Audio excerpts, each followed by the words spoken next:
want to welcome you to the Ask Jeff YouTube channel. Here's today's question. I was in a Bible study the other day, and we were talking about the culture of the Bible during the Noahic flood. That who was instructing said only the Mesopotamian area was flooded and only those people died. The Bible says all mankind was destroyed except Noah and his family. I've always been told the writers were inspired by God himself. I'm not sure about this interpretation. Can you help me know if it's my lack of knowledge or just a Baptist Methodist thing? Thank you so very much. Well, you are very much welcome.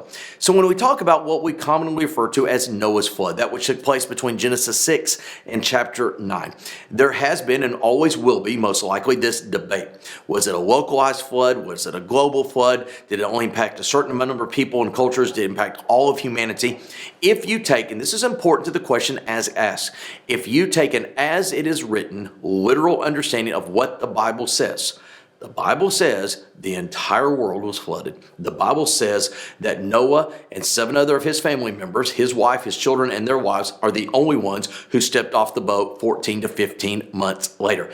It was not localized, and it was not just to a portion of humanity, but to the totality of humanity. Now, if you get into academic circles, there's a collection of writings called ANET, A-N-E-T, or Ancient Near Eastern Texts.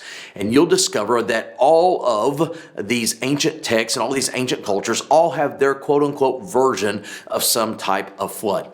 Now, all these stories present the flood as a very local event, only affecting a certain group of people. However, one of the things that we discovered throughout time is this, that all these stories borrowed from the biblical account, and humanity, much like in Noah's day and in our day, humanity always likes to soften our rebellion and make it not near as bad as it actually was. Well, according to Genesis 6, all of the world, every single thought was wicked, contrary to God. It was a total world problem, a total world flood, and only 8 souls, according to 1 Peter chapter 3, survived that boat. Again, Genesis chapter 1 through 11, we have a natural human tendency to try to make it metaphorical or allegorical.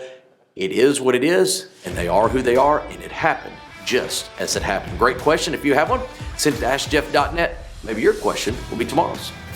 Thanks for being a part of today's daily question. Now, we answer a question each and every day. Please feel free to submit a new question at AskJeff.net. We may not have gotten to yours today, but we eventually will continue to be a part of this. Subscribe so you don't miss out on a question every day.